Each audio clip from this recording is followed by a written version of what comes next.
What's the meaning of acclimate?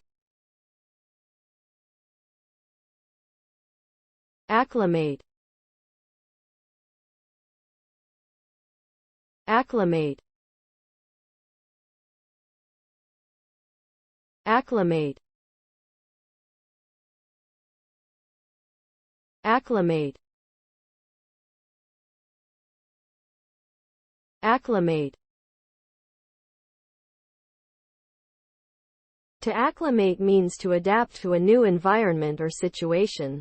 This can be a physical change, such as getting used to a new climate, or a psychological change, such as adjusting to a new job. The process of acclimation can take time, and it is important to be patient and allow yourself to adjust gradually. There are a number of things you can do to help yourself acclimate to a new environment, such as learning about the new culture, meeting new people, and taking part in activities that interest you. By taking the time to acclimate, you can make the transition to a new environment much smoother. Here are some examples of how to use the word acclimate in a sentence. The soldiers were acclimated to the desert heat before they were deployed. The new student took a few weeks to acclimate to her new school. The plants were acclimated to the sunlight before they were planted outside.